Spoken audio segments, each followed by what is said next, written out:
Baik, untuk mata kuliah produksi bersih merupakan bagian dari eh, mata kuliah yang ada di TIP yang mendukung pilar lingkungan. Seperti pernah dijelaskan di awal ya, dalam kuliah manajemen lingkungan industri sebagai dasar dari untuk pilar lingkungan. Kegiatan manusia itu biasa dilakukan untuk memenuhi kebutuhan hidupnya, di mana dalam kegiatan tersebut bisa menghasilkan baik itu berupa produk atau barang maupun berupa jasa.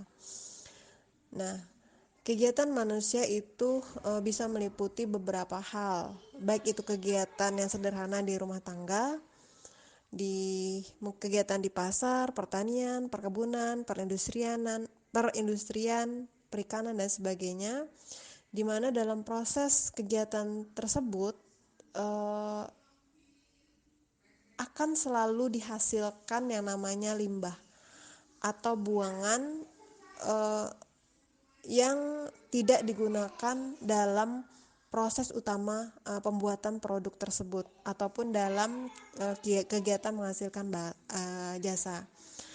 Nah, apabila limbah tersebut kemudian tidak ditangani dengan baik atau tidak diolah dengan sebagaimana mestinya sesuai dengan standar yang ditetapkan, maka itu akan berpotensi merusak lingkungan.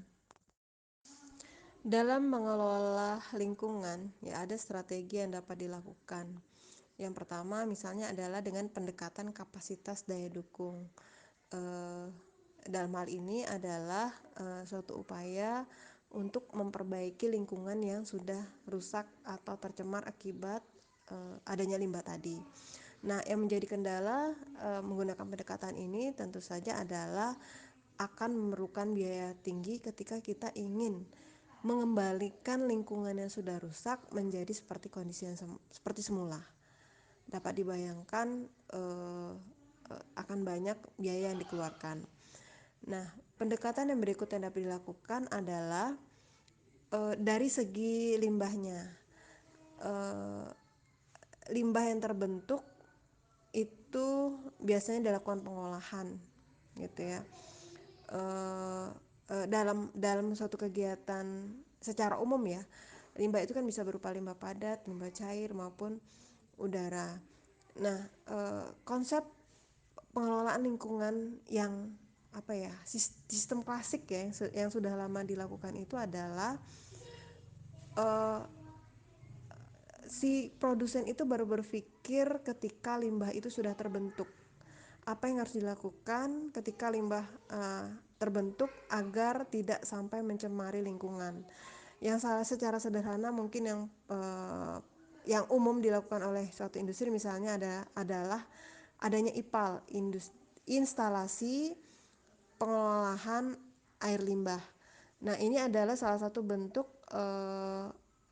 pendekatan dari penanganan limbah dengan cara mengolah limbah yang terbentuk atau disebut juga sistem end of pipe treatment.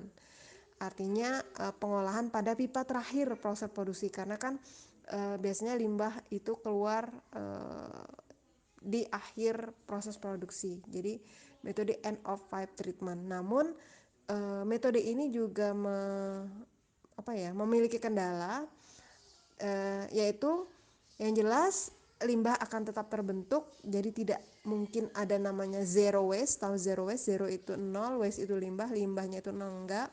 Jadi tetap limbah itu terbentuk. Kemudian prinsip dari metode yang kedua ini adalah hanya mengubah bentuk limbah, ya.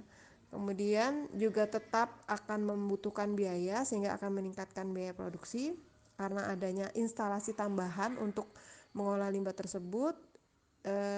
Dan kemudian juga kendalanya adalah adanya upaya perbaikan kerusakan yang tinggi serta umumnya cenderung melanggar peraturan. Seperti kita ketahui bahwa yang namanya limbah itu pasti ketika diolah harus memenuhi standar. Nah, kebanyakan karena limbah itu dianggap tidak menguntungkan gitu ya, malah mengeluarkan biaya, sering industri tidak mengindahkan peraturan tersebut sehingga membuang limbahnya dengan sembarangan.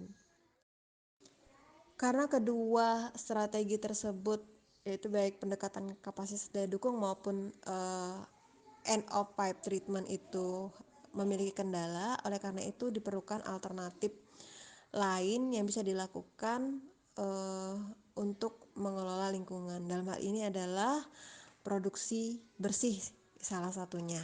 Ya. Uh, Produksi bersih ini merupakan strategi pengelolaan lingkungan yang bersifat terpadu dan preventif. Jadi ada kata kuncinya terpadu dan preventif.